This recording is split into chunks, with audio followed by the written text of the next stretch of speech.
خوش اومدید به این بررسی عمیق. امروز میخوایم ببینیم چطور میشه یک برند واقعاً قوی ساخت. از اون برندایی که تو ذهن میمونن. سلام.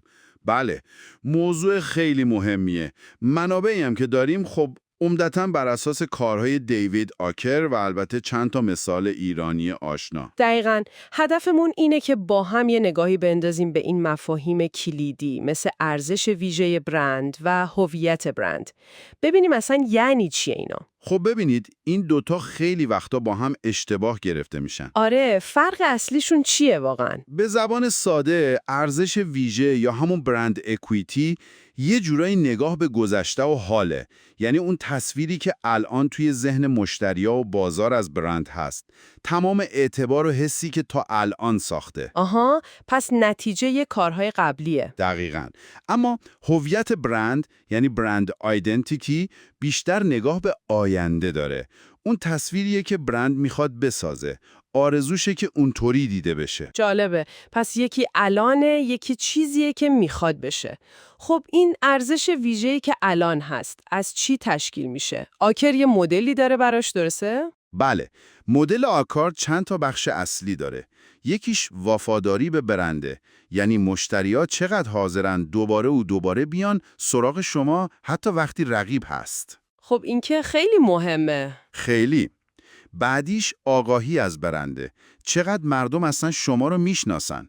هرچی بیشتر بشناسن، خب احتمال اعتمادشون هم بیشتره. منطقیه. یکی دیگه که خیلی اثرگذاره، کیفیت درک شده است. یعنی تصوری که مشتری از کیفیت محصول یا خدمات شما داره. یعنی حتی اگه لزوماً بهترین نباشه ولی تصور این باشه که خوبه؟ دقیقاً. همین تصور کیفیته که مثلا به اپل اجازه میده قیمت بالاتری نسبت به مثلا سامسونگ بذاره، با اینکه شاید از نظر فنی تفاوت‌ها اونقدر نباشه. عجب.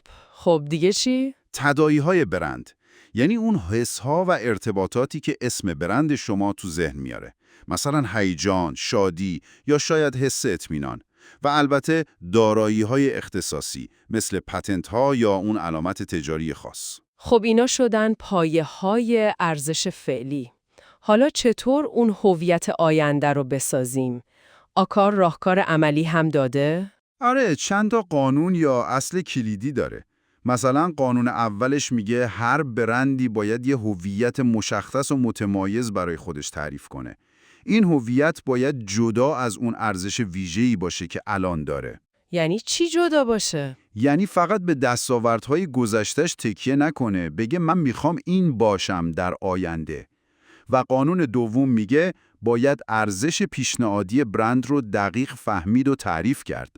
این ارزش فقط کاربردی نیستا، میتونه احساسی باشه یا حتی به مشتری کمک کنه خودش رو ابراز کنه. یکی از قانونهاش که به نظرم خیلی جالب اومد، تأکیدش روی ثبات بود.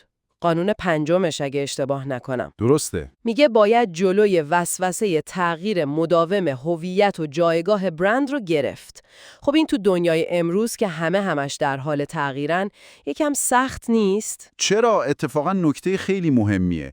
منظور آکر از ثبات موندن تو گذشته نیست، بلکه پایداری روی اون هسته اصلیه. آها، هسته اصلی. بله، تاکتیک ها، کمپین ها اینا میتونن عوض شن، به روز بشن. اما اون جوهر اصلی برند، اون چیزی که هست باید ثابت بمونه. برای اینکه این جوهره رو خوب تعریف کنیم، آکر میگه هویت رو از 4 زاویه ببینیم. 4 زاویه چی هستن؟ برند به عنوان محصول، یعنی کیفیتش، ویژگی‌هاش، ارزشی که میده.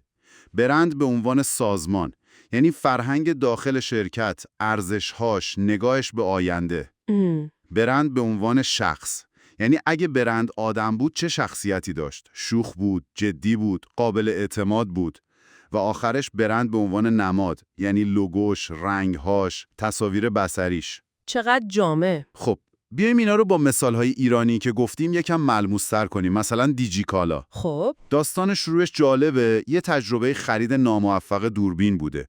انگار یه نیازی رو دیدن تو بازار. دقیقاً. اونا ضعف کیفیت درک شده تو بازار اون موقع رو دیدن. یعنی نبود اطلاعات کافی و قابل اعتماد برای خرید آنلاین.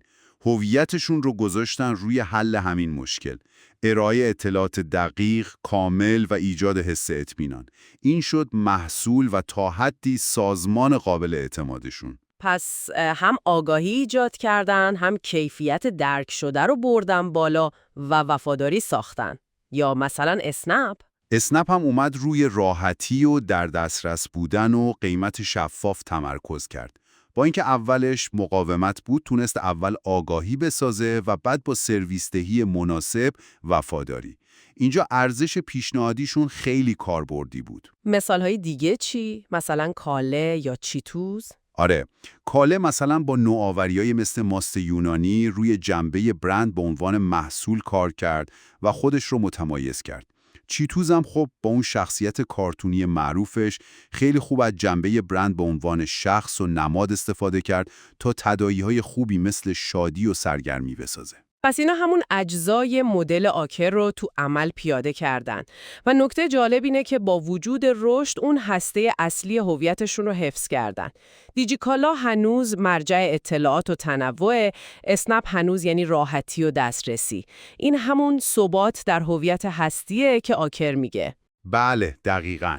اعتماد همینطوری ذره ذره ساخته میشه. آکر البته روی چیزای دیگه هم تاکید داره.